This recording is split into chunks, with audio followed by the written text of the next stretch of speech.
எப்படி இருக்கீங்க? இந்த நாள் இனி அழகாக அமையட்டும்மா.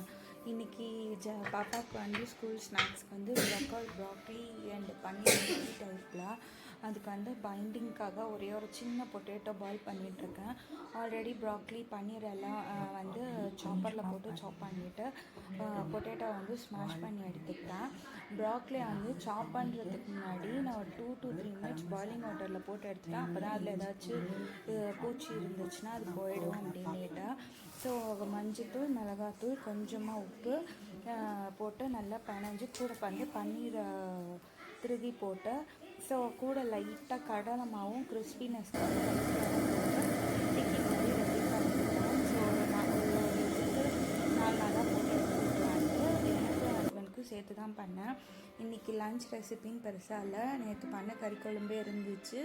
கூட வந்து நார்மல் ஆனியன் பச்சை மிளகாய் போட்டு ஆம்லெட்டு. மார்னிங் வந்து ராகி கஞ்சி கூட அதில் வந்து சின்ன வெங்காயம் கர்ட்லாம் போட்டு அடிச்சிருந்தேன். எங்களுக்கும் அந்த ப்ரொக்கோலி டிக்கி வந்து ஆளுக்கு 2 எக்ஸ்ட்ராவாக தான் பண்ணேன். சரி அதுதான் எடுத்துக்கிட்டேன். அப்புறம் வந்து நான் ஆல்ரெடி வந்து பிளான் வந்து மண்டே மார்னிங் உட்காந்து எழுதிட்டா கொஞ்சம் ரொம்ப என்னென்ன பண்ணணுமோ அதுக்கு ப்ரிப்பரேஷன் பண்ணிவிட்டு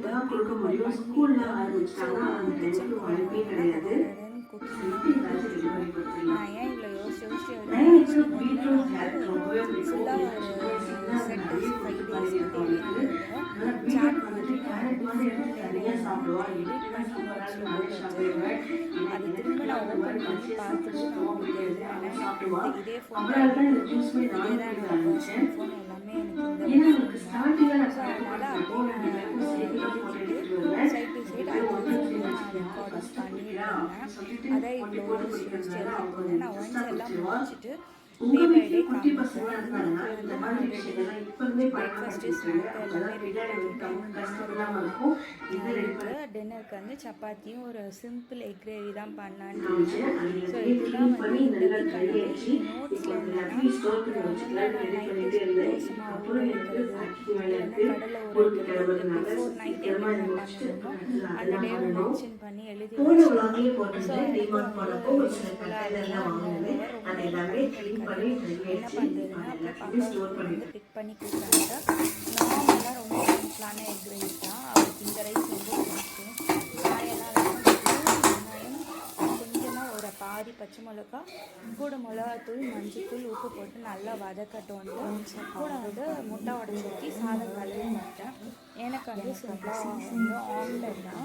கொஞ்சம் காயெல்லாம் சேர்த்துக்கலான்ட்டு ஆனியன் குடமிளகா கூட சேர்த்துக்கலாம். ஓட்ஸ் வந்து பவுடர் பண்ணி ஒரு பீட்ரூட் ஜூஸ்க்கு ரெடி பண்ணிக்கலாம். எல்லாத்தையும் பண்ணிவிட்டு நான் உங்களுக்கு ஸோ ஆம்லெட் வந்து ஒரு ஆம்லெட் ஃபுல்லாக ஒரு ஹோல் எக் எடுத்துக்கிட்டேன். ஸோ அதை வந்து ஃபுல்லாக சாப்பிட்லான்றதுக்காக தான் ஓட்ஸ் பவுடரு மிச்ச வெஜிடபிள்ஸ்லாம் கூட ஃப்ளேவருக்காக வந்து நான் இது போட்டுக்கிட்டேன், சில்லி ஃப்ளேக்ஸும் ஆரிகனோ.